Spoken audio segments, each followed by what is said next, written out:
Kansas occupies the geographic center of the United States, but that's just one of many things that give Kansas its reputation as America's heartland. Kansas is a great example of the United States because it has a lot of history and is in the Great Plains.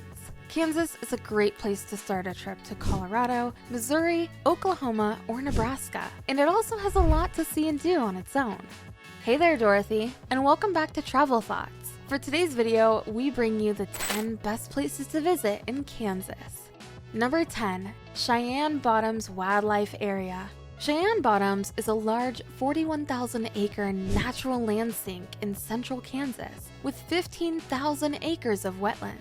Cheyenne Bottoms is located beneath the Central Flyway's narrowest section, so every year millions of migrating birds stop by, making it a great spot for bird watchers and wildlife photographers. Some stay for a little while to recuperate, while others stay to breed. You can get a driving tour map, a birdwatching checklist, and other interesting things at the Kansas Wetlands Education Center. On the observation platform, there are naturalists who can answer any questions you may have. You can also drive through the preserve or set up a guided tour. Number 9. Eisenhower Presidential Library, Museum, and Boyhood Home, Abilene. Anyone who goes to Abilene to see the Boyhood Home and Presidential Library of former U.S. President Dwight D. Eisenhower is sure to learn and be impressed, no matter how much they know about his life and work. Eisenhower's childhood home, a museum with exhibits and research archives, the site of his first school, a building for meditation, and the Presidential Library are all part of the complex. Number 8.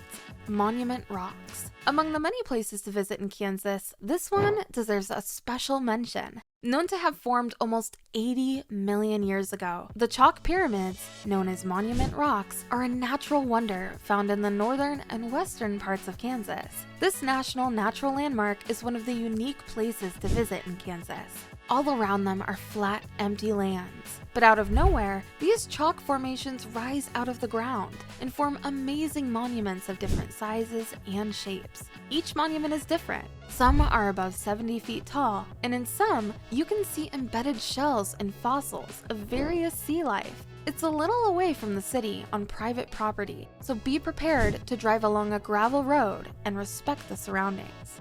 Number 7. Sedgwick County Zoo, Wichita. The Sedgwick County Zoo in Wichita is a popular destination for Kansas tourists with kids. Over 3,000 animals from 400 species are sure to delight kids. Elephants, gorillas, lions, croaking kookaburras, and even tigers are just some of the highlights. You may explore the zoo on foot or hop on the free tram that operates every hour and features a different narrated route. Taking the boat trip, which departs every half hour on weekends, is a fantastic alternative if you find yourself at the zoo. Additional fee. For a charge, guests can exchange with animals like penguins, rhinoceroses, and tortoises. Feeding giraffes is the cheapest and most convenient way to connect with animals. These gentle giants reach down with their long necks and use their large tongues to grab the vegetables from your hands. Number 6. Cottonwood Falls. Situated on the banks of the Cottonwood River amid the Great Plains' beautiful Flint Hills, Cottonwood Falls, Kansas is a small town worth visiting.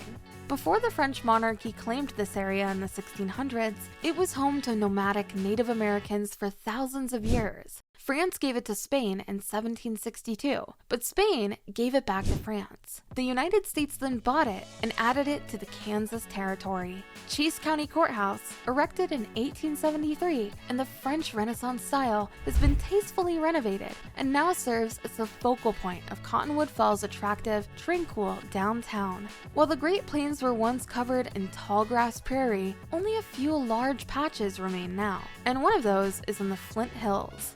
The tall grass prairie was established as a national preserve to ensure its survival. The Chase County Historical Museum is the best resource for learning about the area's past. The Flint Hills Gallery has paintings by artist Judith Mackey that show how beautiful the Flint Hills tallgrass prairie is. Number 5.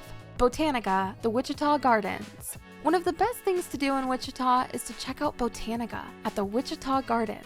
The gardens are a fantastic tribute to gardening. With nearly 30 unique garden themes, this year-round attraction is sure to please. Visit the Downing Children's Garden and see the Monster Woods exhibit, or just watch the kids play in the treehouse. The Shakespeare Garden is a great place to visit if you want to see some plants and flowers from the Elizabethan era. Stroll the 17-acre grounds and take in the landscaping, sculptures, and more than 4,000 plant varieties, including the butterfly gardens and koi pond pavilions. We aim to bring you the top 10 best places to visit in every state. If you like the video so far, don't forget to subscribe to the channel, hit the like button, and turn on the notification bell to be notified every time a new video is uploaded. Number 4. Cosmosphere. The Kansas Cosmosphere and Space Center, or simply the Cosmosphere, is a popular tourist attraction in Hutchinson. This is the world's second largest space museum, and it doesn't disappoint in terms of the number and variety of its fascinating displays. Watch films about space travel on a dome screen 2 stories high at the Cary Digital Dome Theater. The performance of Dr. Goddard's lab, set in the 1930s during the dawn of the rocketry industry, is also available. You may see and touch real spacecraft within the Hall of Space Museum at the Cosmosphere, which houses the world's greatest collection of Russian and American space relics. Number 3. Lawrence. Lawrence is one of the best places in Kansas to visit if you are interested in nightlife, art, and culture. The University of Kansas helps make the city's people young, forward-thinking, and creative, but also laid back. On Massachusetts Street, which is in the middle of Lawrence, you can find a lot of unique and vintage shops, as well as art galleries and small restaurants. Because it is a college town, the area has a lot of great local breweries and places to go out at night. The University of Kansas campus is home to several landmark structures that should be seen before you leave town. The campus is often compared to Hogwarts, the school for wizards in the Harry Potter books and movies. The lake, which is called Potter's Lake, adds to this comparison. Number 2. Lindsborg. Lindsborg is one of the state's most interesting cities. Beginning in the second half of the 1800s, many Swedish people moved to this peaceful area. It has become known as Little Sweden in recent years. There are many shops and tourist spots, and many of them honor the Swedish history of the area. The blacksmith shop serves locally roasted coffee and is worth a visit just to browse the anvils. Caffeine will give you the energy you need to check out the Swedish Pavilion. Built in 1904 for the St. Louis World's Fair, this historic structure was moved to Little Sweden, where it currently serves as a center for the arts at Bethany College. Several large festivals are held in Lindsborg throughout the year. The Sphinx Hillingsfest is probably the most well-known, and it features traditional Swedish music, dance, and costume. Number 1. Oz Museum. Wamego, Kansas is located on the banks of the Kansas River. Despite its small size, Wamego is home to one of the state's most interesting tourist destinations. The Oz Museum, a shrine to the Wizard of Oz, may be found in Wamego. The collection has the first editions of the books, as well as modern items and things from the classic movie. At the museum, you can see the first silent movies and a pair of ruby slippers with thousands of Swarovski crystals. These are just 2 of the most unusual items on display. And that's all for today. Which of these places would you like to visit next? And if you've already visited some of the places, how was your experience? Let us know in the comments section below. I hope you enjoyed this video. If you enjoy similar stuff, check out my other videos. And if you like it, hit the like button, subscribe to the channel, and turn on the notification bell. And I'll see you in the next video.